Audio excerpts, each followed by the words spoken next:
रीता पटेल आप सभी का मिशन क्लासेज पर हार्दिक स्वागत करती हूँ। कोई भी एग्ज़ाम हो, टीचिंग का हो या कोई भी एग्ज़ाम हो, आप लोगों का वीडियो का हो, पेट का हो, कोई भी एग्ज़ाम हो, इसमें से 20 में 15 क्वेश्चन आपको वही फंसेंगे जो मैंने यहाँ पर 20 क्वेश्चन लिए हुए। प्लीज़ आप लोग मेरे साथ डेली शाम को 5 बजे जुड़ते रहिएगा। मैं डेली एक वीडियो अपलोड करती हूँ प्रैक्टिस सेशन की शाम 5 बजे। आप लोग डेली शाम 5 बजे उसे सॉल्व कीजिए। आप लोग बैठे रहेंगे, ऐप भी चलाएंगे, व्हाट्सएप चलाएंगे, कुछ नहीं आपको मिलेगा। अगर आप 20 मिनट में, सिर्फ 20 मिनट में प्रैक्टिस करते हैं तो हिंदी में आपका एक भी नंबर नहीं जाएगा बाहर। हम लोगों के पीछे भागते हैं काबिलियत को छोड़कर, इसीलिए लोग हमें छोड़ देते हैं बेवकूफ़ समझ के। चलिए स्टार्ट करते हैं। तेज़ी से पूरी होगी भर्ती, बनेगा डिजिटल पोर्टल, यानी जितनी भी वैकेंसी खाली है बहुत तेज़ी से पूरी होने वाली है। इलेक्शन आने वाला है और हमारी कोई भी वैकेंसी है सब फुल होने वाली है, तो आप लोग पढ़ते रहिए। चलिए स्टार्ट करते हैं। आज का मेरा पहला क्वेश्चन है, निम्न में से किस भाववाचक संज्ञा शब्द की निर्मित व्यक्तिवाचक संज्ञा से हुई है? यानी ऐसा कौन सा संज्ञा जिसको भाववाचक संज्ञा शब्द की निर्मित व्यक्तिवाचक संज्ञा से हुई है? मातृत्व, ऐश्वर्य, कैशोर, बचपन। तो यह हमारा बी ऑप्शन राइट हुआ, ऐश्वर्य। यानी यह भाववाचक संज्ञा शब्द की निर्मित व्यक्तिवाचक संज्ञा से हुई है, या व्यक्तिवाचक संज्ञा से भाववाचक संज्ञा बना हुआ है। नेक्स्ट है हमारा, अगोचर शब्द किस वाक्यांश के लिए प्रयुक्त होता है? यानी अगोचर शब्द किस वाक्यांश के लिए प्रयुक्त होता है? जिसका नाप जोख ना किया जा सके, जिसका पता मालूम ना हो, जो इंद्रियों द्वारा प्रत्यक्ष ना हो, यानी सी ऑप्शन इसमें राइट हो गया। जो इंद्रियों द्वारा प्रत्यक्ष ना हो उसे अगोचर कहते हैं। नेक्स्ट है हमारा, काम किया गया में वाच्य। अब यह हमारा काम किया गया, यानी तीनों में से कौन सा वाच्य है? काम किया गया, कर्त यानी कर्ता प्रमुख होता है। यहाँ पर कर्ता कौन है? कोई नहीं। भाववाच्य यहाँ पर नहीं लगा हुआ है, तो नहीं है तो भाववाच्य नहीं होगा। कर्मवाच्य यानी काम किया गया, कर्म की प्रधानता है, यानी सी ऑप्शन इसमें राइट हो गया।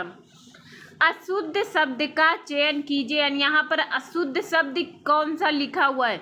स्रोत, उच्छिष्ट, हासनीय, स्नग्धरा। तो स्रोत हमारा अशुद्ध शब्द है, स्रोत ऐसे नहीं लिखा जाता है। आप लोग ये सब पॉइंट बहुत ध्यान से देखिएगा, हल कीजिए, उसमें बताइए आपको 20 में से कितने क्वेश्चन आपके आ रहे हैं।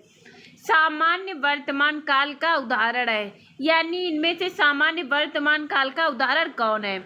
जब हमने काल वाला प्रैक्टिस सेशन करा इसमें बताया कि सामान्य वर्तमान में ता है, ती है, ते है, ऐसे वश ऐसे अगर हमें लास्ट में मिलते हैं तो वह हमारा क्या होता है? सामान्य वर्तमान। नदी बह रही थी, राम विद्यालय जाता है, ता है आगे, हमें पता है कि सामान्य वर्तमान काल का उदाहरण है। नेक्स्ट है हमारा, इनमें से कौन सी जातिवाचक संज्ञा से भाववाचक संज्ञा बनाया गया है? यानी जातिवाचक संज्ञा से भाववाचक संज्ञा बना है। अपनापन, कठोरता, बुढ़ापा, जातिवाचक संज्ञा जिसे जातिवाचक क्या है? बूढ़ा। और आपा हमारा क्या हुआ? यह एक प्रत्यय है, यानी प्रत्यय वाले सभी सेंटेंस हमारे भाववाचक संज्ञा होते हैं। और बुढ़ापा को हम लोग महसूस करते हैं, उसमें बुढ़ापा बहुत कठिन होता है, तो हमारा ये क्या बन गया? जातिवाचक संज्ञा से भाववाचक बनाया गया। सी ऑप्शन इसमें राइट हो गया। निम्नलिखित में से विराम चिन्ह नहीं है, यानी अब इनमें से विराम चिन्ह नहीं है। अल्प विराम, निर्देशक, पूर्ण विराम, अवतरण, या हमारा विराम चिन्ह नहीं है, ऐसे लगता है अवतरण।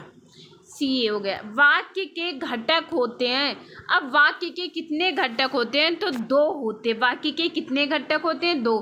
एक सब्जेक्ट और एक प्रेडिकेट, इंग्लिश में बोलते हैं, उसे हिंदी में बोलते हैं उद्देश्य और विधेय, यानी डी ऑप्शन हमारा राइट हो गया। किस शब्द में आवा प्रत्यय नहीं है? किस में आवा प्रत्यय नहीं लगा हुआ है? दिखावा, आवा, भुलावा आवा, चढ़ावा इसमें भी आवा, लावा यह हमारा प्रत्यय, इसमें कोई भी नहीं है, सी ऑप्शन राइट हो गया। नेक्स्ट है हमारा स्वागत में प्रयुक्त संधि का नाम है। अब स्वागत में इसमें संधि कौन सी होगी? सु, यह हमारा क्या हो गया? उपसर्ग। अब इसमें संधि पूछी गई है। कल हमने बताया था या, रा, ला, वा के पहले आधा व्यंजन हो तो वो कौन सी संधि होती है? यड़ संधि, यानी ए ऑप्शन इसमें राइट हो गया।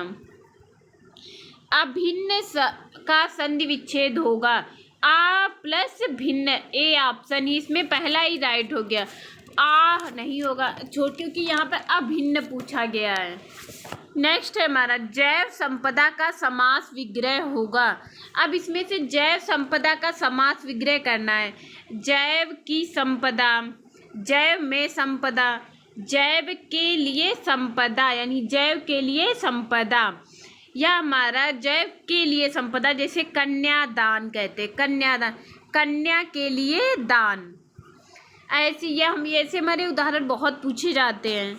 नेक्स्ट है हमारा पृथ्वी सूर्य के चारों ओर घूमती है। पृथ्वी सूर्य के चारों ओर घूम रही, इस प्रकार की तथ्यात्मक सूचना संबंधी लेखन को किस श्रेणी में रखेंगे? यानी पृथ्वी सूर्य की, पृथ्वी है ये, इसके सूर्य के चारों ओर घूमती है, या हमारा सूर्य इसके चारों ओर घूम रहा है, तो ये क्या बन रहा है? एक वृत्त बन रहा है। ऐसे हम लोग विद्यार्थियों को समझाएंगे तो यह क्या हो गया? वृत्तात्मक लेखन, प्रतिपादक लेख, यानी इसको हम प्रैक्टिकल करके सिखाएंगे, डायग्राम बनाएंगे तो वो खुद बता देंगे वृत्त बन रहा है। सी ऑप्शन इसमें राइट हो गया। विद्यार्थियों के साथ साहित्य पर बात क्यों करनी चाहिए? इससे संबंधित कौन सा कथन सही नहीं है? यानी विद्यार्थियों के साथ साहित्य पर बात क्यों करनी चाहिए, इससे संबंधित कौन सा कथन सही नहीं है? यह बहुत प्रेरणास्पद है, यह पाठ्यक्रम में शामिल नहीं है, यह, इससे संबंधित कौन सा कथन सही नहीं है? पाठ्यक्रम में शामिल नहीं है, यह विद्यार्थियों को दूसरों की संस्कृति में मदद करता है, यह भाषा अर्जन का आधार है, यानी यही बी ऑप्शन ये हमारा राइट हुआ। बी ऑप्शन यानी यह पाठ्यक्रम में शामिल नहीं है। नेक्स्ट है हमारा भारत में किस भाषा को द्वितीय भाषा के रूप में माना गया है?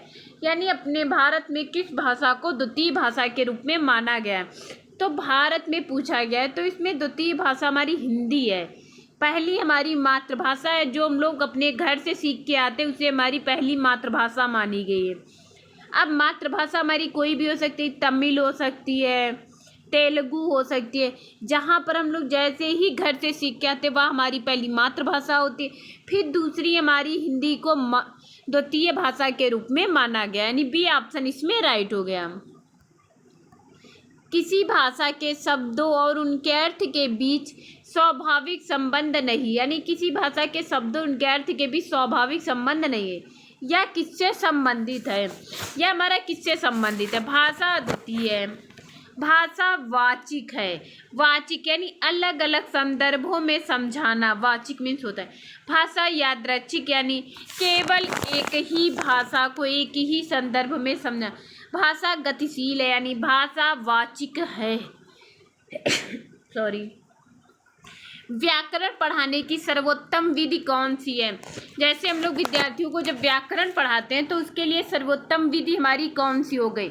व्याख्यान, हम लोग व्याख्या कर रहे हैं, अनुवाद, अभ्यास ड्रिल, ये हमारी तीनों नहीं हो सकती। आगमनात्मक और निगमनात्मक, जो व्याकरण मैथ अंग्रेजी के लिए बहुत इंपॉर्टेंट है, आगमनात्मक और निगमनात्मक, यानी पहले विद्यार्थियों को उदाहरण देंगे, उसके बाद फिर नियम समझाए, उदाहरण देंगे फिर परिभाषा समझाएंगे। डी ऑप्शन इसमें राइट हो गया। आरंभिक साक्षरता उपागम पर आधारित कक्षा के लिए बच्चों को कक्षा में क्या करना चाहिए? यानी आरंभिक साक्षरता उपागम पर आधारित कक्षा के लिए बच्चों को कक्षा में क्या करना चाहिए? पारंपरिक प्रवेशिका पढ़नी चाहिए, विभिन्न प्रकार की लिखित और वाचिक सामग्री से अंतःक्रिया करनी चाहिए, ड्रिल और अभ्यास वाली वर्कशीट पर काम करना चाहिए, मौखिक ड्रिल अभ्यास करना चाहिए। यानी विभिन्न प्रकार की लिखित और वाचिक सामग्री से अंतःक्रिया करनी चाहिए। विभिन्न प्रकार, यह हमारा कैसा कीवर्ड है? पॉजिटिव है। जैसे विभिन्न प्रकार, अनेक अवसर, ऐसे कीवर्ड हैं जो हमारे कहीं पे भी कोई भी सेंटेंस में वही आंसर हमारा सही होगा। वैविध्यपूर्ण वातावरण, विविध प्रकार यानी विभिन्न प्रकार, ये ऐसे हैं कीवर्ड जो हमारे राइट ऑप्शन देते हैं, यानी इसमें बी हमारा राइट ऑप्शन हो गया। गोवा में कोंकणी, मराठी, अंग्रेजी, हिंदी और पुर्तगाली भाषाएं बोली जाती है, यानी गोवा में कोंकणी, मराठी, अंग्रेजी, हिंदी और पुर्तगाली भाषाएं बोली जाती है। इसका तात्पर्य यह हुआ कि गोवा, अब इसका तात्पर्य क्या, जहाँ पर अनेकों भाषाएं बोली जाती हैं उसे क्या कहते हैं, बहुभाषिक राज्य। ए ऑप्शन इसमें राइट हो गया।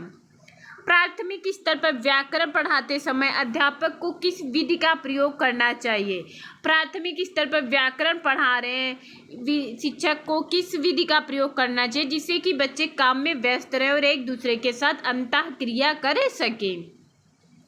पाठ्य पुस्तक आगमनात्मक, अनुवाद, निगमना, यानी पहले अगर शिक्षक बच्चों को उदाहरण देता है या अपनी समाज से, अपने आस पड़ोस कोई ऐसी चीज़ हो या कोई मॉडल हो, चार्ट हो, उससे अगर शिक्षक पहले उदाहरण देकर विद्यार्थियों को समझाता है, फिर उसके बाद में परिभाषा देता है, तो बच्चे काम में क्या रहेंगे, व्यस्त रहेंगे, उनका मन भी ज़्यादा लगेगा, उनमें क्रिया की क्षमता ज़्यादा होगी, समझने की क्षमता ज़्यादा होगी। यानी इसमें बी ऑप्शन हमारा कैसा हुआ, राइट। या हमारा व्याकरण अंग्रेजी मैथ के लिए बहुत इंपॉर्टेंट है और बहुत सबसे अच्छी, सबसे बेस्ट विधि आगमनात्मक विधि। चलिए आज के मेरे 20 क्वेश्चन यहीं समाप्त होते। प्लीज़ आप लोग ज़्यादा से ज़्यादा सब्सक्राइब कीजिए, लाइक कीजिए, शेयर कीजिए। Thank you class.